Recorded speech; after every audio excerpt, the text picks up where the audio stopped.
Paris ഒളിമ്പിക്സിൽ അയോഗ്യയാക്കപ്പെട്ട ഗുസ്തി താരം വിനേഷ് ഫോഗട്ടിനൊപ്പം രാജ്യം. വിനേഷ് ഫോഗട്ടിനെ ആശ്വസിപ്പിച്ച രാഷ്ട്രപതിയും പ്രധാനമന്ത്രിയും. വിനേഷ് ഇന്ത്യക്കാരുടെ മനസ്സിൽ ചാമ്പ്യനാണെന്ന് രാഷ്ട്രപതി അഭിപ്രായപ്പെട്ടു. വിനേഷ് ഫോഗാട്ടിനെ പിന്തുണച്ച് രാഷ്ട്രപതി ദ്രൗപദി മുർമു, പ്രധാനമന്ത്രി നരേന്ദ്രമോദി, ആഭ്യന്തരമന്ത്രി അമിത്ഷാ, പ്രതിപക്ഷ നേതാവ് രാഹുൽ ഗാന്ധി തുടങ്ങി രാഷ്ട്രീയ നേതൃത്വവും കായിക ലോകവുമൊക്കെ രംഗത്ത് വന്നു.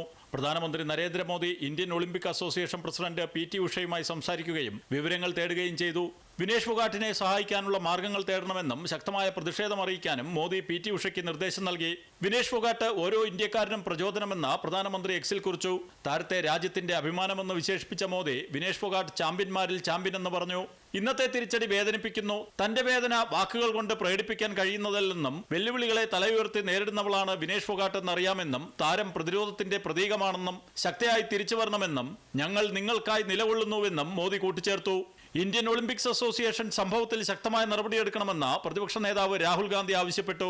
വിനേഷ് ഫോഗാട്ട് ശക്തമായി തിരിച്ചുവരുമെന്നും എല്ലാ പിന്തുണയും നൽകുന്നെന്നും ആഭ്യന്തരമന്ത്രി അമിത്ഷാ എക്സിൽ കുറിച്ചു. ഗുസ്തി താരങ്ങളടക്കം കായിക ലോകമൊന്നാകെ വിനേഷ് ഫോഗാട്ടിന് പിന്തുണയുമായി രംഗത്ത് വന്നു. അമൃത ന്യൂസ്, ന്യൂഡൽഹി.